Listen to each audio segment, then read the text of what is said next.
Hi everyone, welcome back to my channel. If you're new here, I'm Courtney Ryan, and today we are going to be reacting to a TikTok. So this video is titled, Things Men Don't Want You to Know.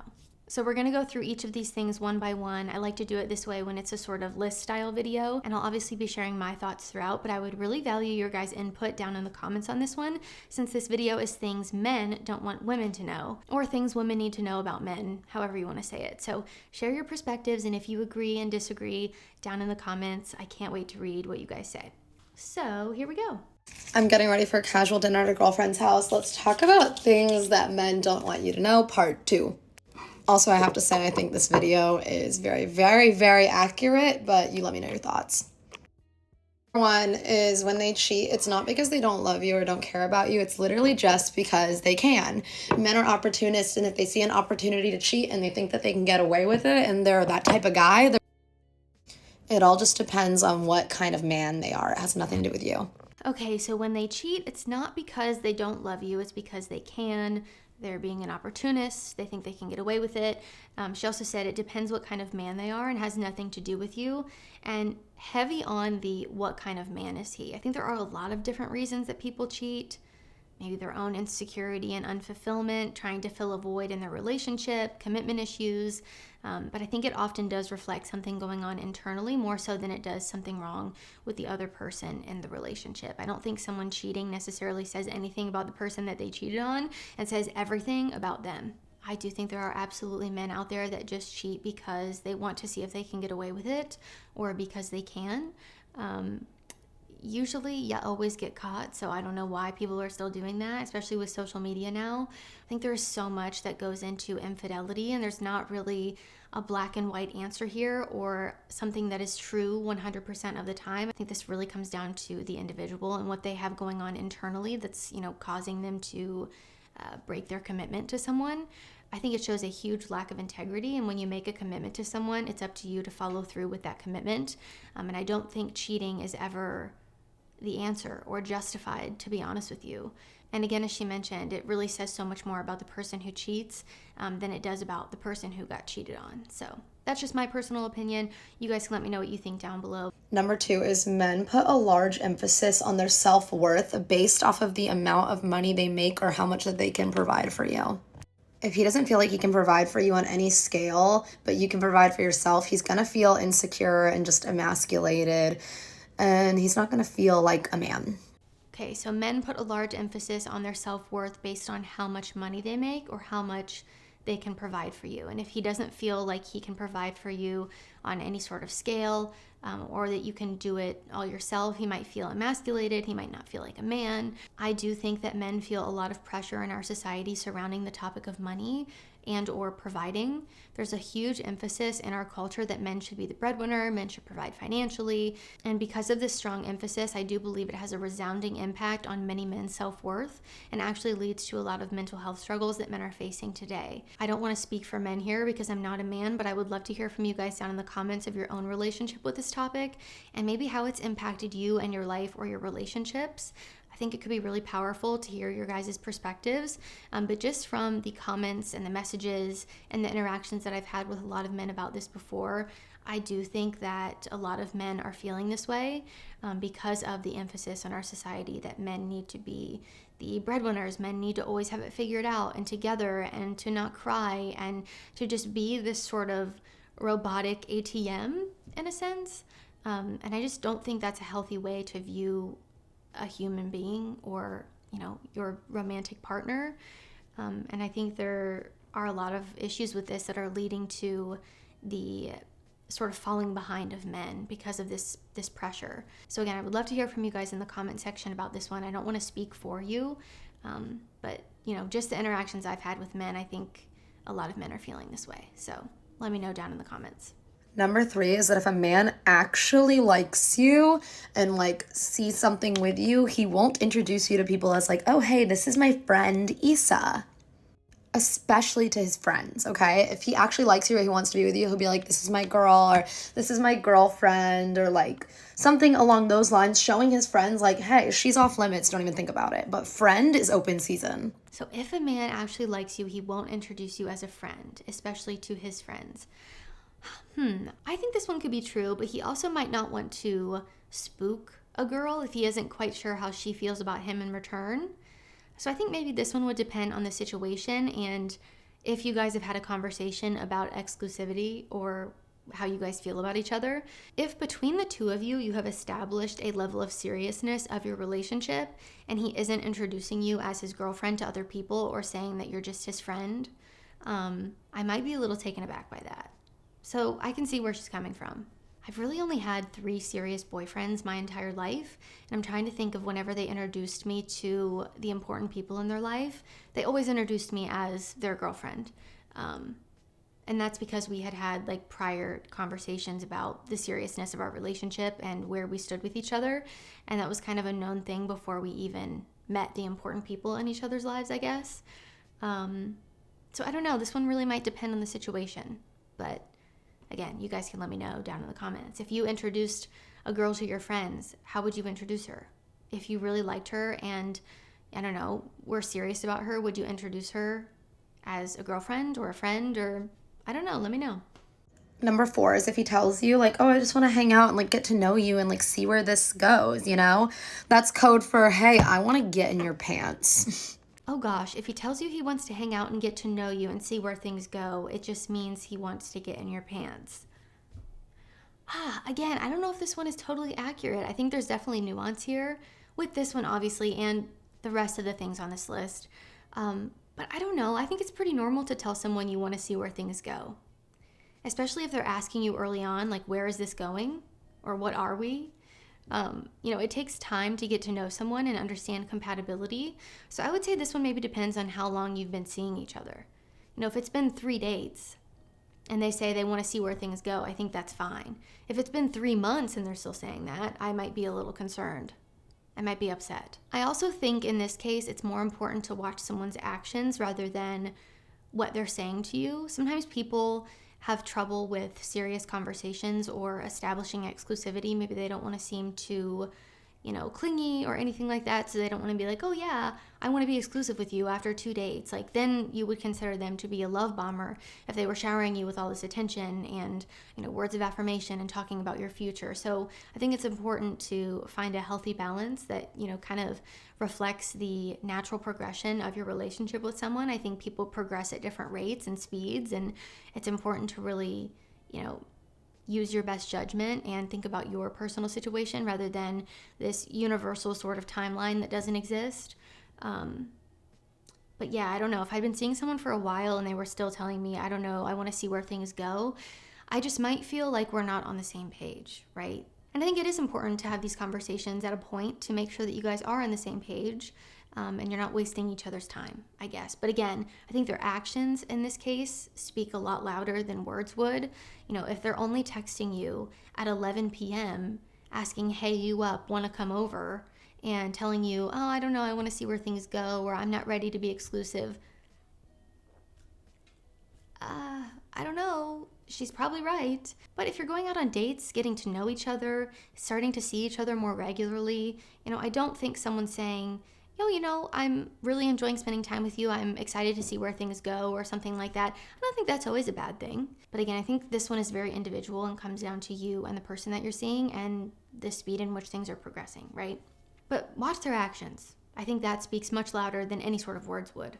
And that's true for most cases. Number 5 is if you approach them and you start off the conversation with something like, hey, we need to talk. They're immediately going to go into defense mode and bring their guard up. Like they're instantly going to be scared. A better and more disarming way to go into a serious conversation with a man is to just start a conversation and then sprinkle in what you need to say, or be like, oh, wait, by the way, I forgot to ask you about this. Or I forgot to tell you this. Don't be like, we need to talk and we need to sit down. Because then he's less likely to be, vulnerable or keep it real, or just, he's going to feel like he's in trouble. So she's saying a better way to start a convo would be to sprinkle in what you need to say rather than being like, hey, we need to talk. Because then he would be less likely to open up to you or be vulnerable or keep it real because he'd feel like he's in trouble or maybe automatically get defensive. I don't know. I think this one depends on communication style, but I think it is important to be able to be open and honest with the person that you're dating so that you can understand each other's wants and needs and be able to resolve conflict. I don't necessarily think a man who is emotionally mature and able to solve problems, resolve conflicts, and have tough conversations would automatically put his guard up or think that he's in trouble or get defensive. My husband doesn't do that if I tell him I need to talk about something. Although I don't know, I would phrase it in a way, again, as she said, so maybe she's right, of, hey, we need to talk. I would just, talk about it in whatever way made sense in the scenario that we were in. Maybe sometimes that would be me remembering it when I was talking about something else, or me being like, hey, I just want to let you know that I felt this way when la da da, or whatever it is. But I do agree that the way in which you approach things is important. The way you say things does matter. I think your tone matters. The way that you go about it, it does matter. If you guys are dating and something bothered you, I wouldn't text him and say, hey, we need to talk when we see each other later. Because then he's going to be wondering the rest of the day, what do we need to talk about? What did I do? And it's just going to create unnecessary chaos and drama. I think it's better to just wait until you guys are together, or maybe you're talking on the phone and you just address the problem. I think it is so important in relationships to be able to bring things up to each other without automatically getting defensive or putting your guard up, and to be able to, have empathy and actively listen to someone when they're bringing a problem to you or something that they're feeling or struggling with. And at the end of the day, that's just emotional maturity and being able to effectively communicate, which I think a lot of people do really struggle with. I think a lot of people take things as a personal attack, and it's important to really be open-minded and hear out the person that you're with, to get to a point where you're able to resolve conflicts and have tough conversations and work through things together without getting so defensive or combative. And it's crucial to work on your communication skills. We should be able to have productive conversations and actively listen and have empathy instead of getting defensive or lashing out when someone comes to us with something. So I think this could apply to some people and definitely be true to an extent, but I don't even know that I would be attracted to someone who got very defensive or kind of shut me out if I tried to bring something to them that was really important to me. So I don't know, comes down to communication style, but I think everyone should really work on that. Regardless of if you're in a relationship or not, I think communication is really important, even outside of your romantic relationships with friends, family, coworkers. Okay, next. Number 6 is if your dog isn't barking, it's because it's being fed by someone else. And by that, I mean, basically, if you guys aren't sleeping together, and he's not saying anything about like, hey, baby, we haven't been intimate lately, it's because he's being intimate with somebody else. I'm not trying to give you trust issues here. I'm just trying to throw what I know. If your dog isn't barking, it's being fed by someone else. Gosh, there, again, could be truth to this. I don't think it's a 100%. This could be true, though, and I think a lot of the time when someone is cheating, a sign of infidelity would be they're not being intimate with you because they're being intimate with someone else. But just because your intimacy has maybe declined, or you're going through a bit of a dry spell, or things are just a little bit weird, it doesn't always automatically mean that they're cheating on you. So let me calm your nervous system for a second here. It doesn't always mean that this is what's happening, okay, 100%. It doesn't always mean that. It could be something else bad, that maybe they have a porn addiction or something like that. I think this is a huge issue that's happening right now with a lot of people, and people don't fully understand how this negatively impacts your romantic relationships. There are probably 100 different ways that consuming this type of content negatively impacts you and your life and your relationship. But I'm not going to get into that in this video. I just wanted to bring it up because I believe it's a very real thing that's happening right now in modern dating, I guess you could say. And that could be a reason. Not a good one. It's still bad, but it could also be something far less incriminating. Like maybe he has some problems going on that he might feel embarrassed about. Maybe his testosterone is low. Maybe he's really stressed at the moment. I mean, it could be a lot of different things. It doesn't always necessarily automatically mean that someone is cheating on you if there's a bit of a lag in your intimacy. But one important thing that I would encourage here is to be open and have a conversation about it rather than ignoring the problem and letting it continue. I think intimacy is really important, and having these tough conversations surrounding the topic are important as well. Number 7 is they will only treat you as good as you treat yourself. So, if they're treating you like shit and you continue to let them treat you like shit, they're going to see it as you accepting that behavior for yourself and just being like, oh, okay, well, she's willing to accept this, great. They will only treat you as good as you treat yourself. I mean, what you allow is what will continue. It doesn't necessarily make the way someone treats you right, but I think it's true.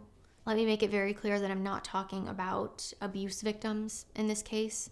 I'm talking about, a guy who does absolutely nothing for you, isn't kind to you, really doesn't like you that much, and you continue to go out with him and pour your time, effort, and energy into him, or vice versa. Same thing can be true for you guys. You're chasing a woman, buying her all this stuff when it's very clear that she's not into you.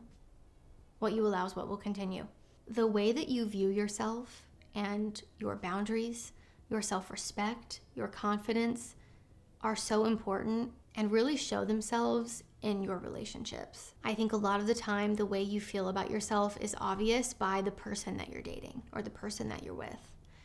And if hearing that makes you think, oh gosh, maybe time to end it, right? If you are accepting the absolute bare minimum from someone, chances are they aren't all of a sudden going to wake up and be like, you know what, I'm going to give her absolutely everything now and put in effort and communicate effectively and listen to her and take her on dates or whatever everything is to you. Chances are they aren't just going to flip a switch and do that because you've been accepting the bare minimum. So again, it doesn't always make the way someone's treating you right or their behavior towards you right, but if you're accepting that behavior and allowing it to continue and for them to stay in your life, maybe it's time to take a step back and look at your self-esteem and the way that you view yourself and what you think you deserve, okay? Number 8 is if he feels like your standards are too high and he's like really not ready to take on all that, or he's not willing to change to meet them, he'll just move on to somebody else who has like lower standards for themselves because it's just like easier and he doesn't want to change. If he feels like your standards are too high or he's not willing to change to meet them, he's just going to move on to another girl who has low standards for themselves because you were asking for too much or whatever. I've seen a lot of content around this topic of, if he's not meeting your standards or if you're too much or you're too high maintenance, he'll go find a plain Jane who's low maintenance and who requires less work and all of this stuff. And it almost feels icky to say things like that because I think the first thing we should be thinking about here is why are we dating people that we're not compatible with or whose values and morals and ideas about life and, standards don't align. Like we shouldn't even be dating someone who doesn't align with us on those things. And just because they don't align with you on those things does not automatically mean your standards were too high or you were asking for too much. Maybe you're just not compatible and he's going to go date someone who he is more compatible with. It doesn't always mean their standards are lower. It doesn't always mean they're accepting the bare minimum. It just maybe means that you two were not compatible. I've seen content that really paints this other woman he chooses over you in a very negative way or even brings her into it. Like I don't even think there's a need to bring someone else into it, right? It just didn't work out between the two of you because you weren't compatible. You didn't have the same values. Your standards weren't aligned. You weren't looking for the same things, and that's okay. It doesn't always mean he's going to go find less somewhere else. It doesn't mean the next girl is lower maintenance or, accepts less than you would. But I do agree with the fact if someone is not aligned with you on what you're looking for in a relationship, you just shouldn't date them. We cannot expect people to change. We shouldn't go into anything looking for someone to change or to fit the mold of what we want them to be, right? You either have to accept people as they are or not be with them. And I'm not talking about the standards out there that are unrealistic or delusional. I'm talking about the realistic standards that are the foundation of your relationship and quite literally what your relationship is based upon. It's important to align on those things. The unrealistic stuff is a totally different story. I've done many videos about that. And honestly, it just doesn't attract the greatest people down in my comment section. And I don't want to get into that. So I guess what I'm trying to say in a roundabout way is it doesn't matter who he dates after you or why. It just doesn't matter.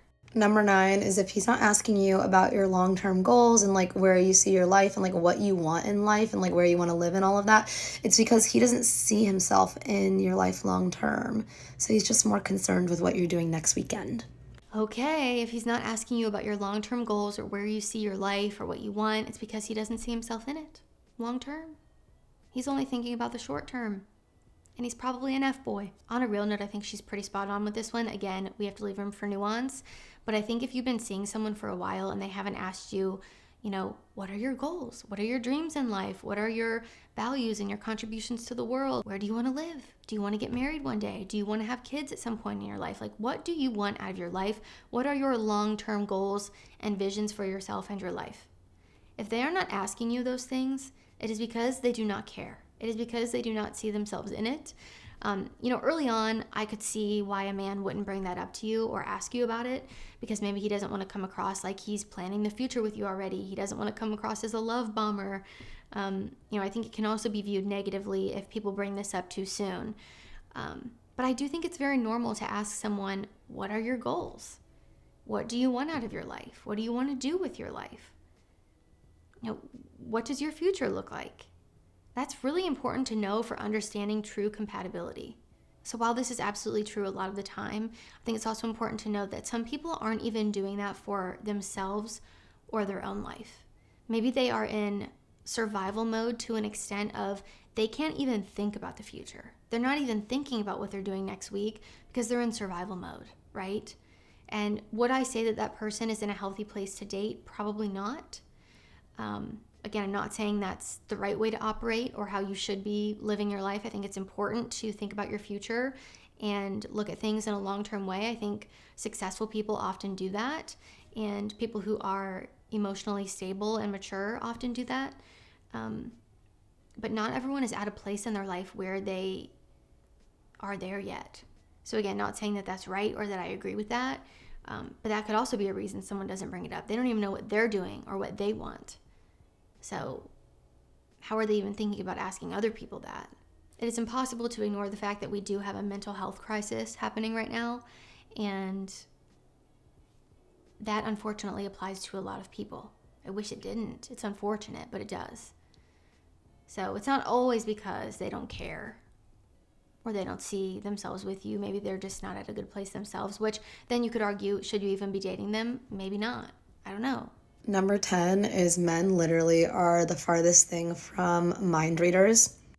Men just do not understand the complexity of the female brain.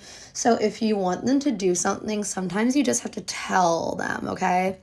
Even though you don't want to have to ask him or tell him and you just want him to do it, sometimes you just gotta tell them. All right, this is my casual look for girls' dinner tonight. Yes. Yes, yes. I mean, she said a lot of very true things throughout this video. I think we do have to make sure that we're leaving room for nuance and understand that most things in life and dating are not black and white. But this is one that I just feel so strongly about. I talk about this all the time on my channel. Your partner is not a mind reader, and you can't hold them to these unrealistic standards or expectations that you only set for them in your head, but you fail to communicate directly to them. Now, if you aren't communicating your wants, your needs, your thoughts, your feelings, how are they supposed to know? And I know it's very romantic to think, oh, well, they should know me so well that they know me better than I know myself. They know what I'm thinking all the time. They know what I want all the time. That is so unhealthy to operate that way with anyone in your life. Also, your romantic partner. That's not fair. It's not healthy, and it's actually very manipulative a lot of the time. So if you want something, tell them. If you want something, ask for it. If you're thinking something, tell them. You have to learn how to effectively communicate. As an adult, it is your responsibility to communicate. Not for you to drop little hints or subtle cues or for people to decode you or read your mind. Nope. I wouldn't even want to be friends with someone like that, let alone married to someone like that. I've gotten some pushback from women in the past when I've brought this up, because women will say things like, well, I shouldn't have to ask for flowers. I'm not telling you to ask for flowers. I'm telling you to communicate to your partner that you like when they get you flowers, or you would love if they got you flowers. You're not asking for the flowers. And it certainly doesn't take away if they do get them for you. If anything, I would be overwhelmed with gratitude for the fact that I, as an adult, actively communicated what I wanted from someone, or something that I would really enjoy. And they care about me enough to follow through and do it. They listened to me. I don't know. I just think it's really important to communicate what you want and what you need and not expect your partner to just know what you're thinking or what you want all the time. That's not fair. It's not healthy. And it doesn't take away when you have to ask or tell someone what it is you want. If anything, it makes you love them even more when they follow through with it and they listen to you. So, yes, your partner's not a mind reader, whether you are a man or a woman watching. No one is a mind reader. You have to communicate. You're an adult. It's time to act like one. So that's the video. Correct me if I'm wrong, but I feel like men want women to know a lot of these things. Maybe not all of them. Some of them are a little more personal and secret maybe, but my opinion is that I think men would want women to know these things. I know they weren't all 100% accurate. We have to leave a little room for nuance and whatever, but so maybe the video should be things women need to know about men instead. I don't know. Let me know down in the comments if you agreed, if you disagreed. You will probably also see nuance in your perspectives down in the comment section because we're all different. That's okay. I think that's really important to know with videos like this and just the human experience as a whole. Someone can have an experience that is accurate and 100% true to them, and it might not translate or apply completely to someone else. So you can watch videos online to help you and to, sort of get an idea, take what you need and leave what you don't, but also leave room for your life and your human experience and the interactions that you have and you as an individual, because it's not always the same. And I think that is important to know. I think nuance and having a healthy, balanced approach is something that is often missing in a lot of content that is online. So I always try to bring that here in my videos, and I hope you guys like it. So if you did, be sure to give it a thumbs up and subscribe to my channel to be in the loop for when I release new content. If you haven't already, be sure to follow me over on Instagram at Courtney Christine Ryan. I love connecting with all of you guys over on there as well. As always, thank you all so much for watching, and I will see you all next time.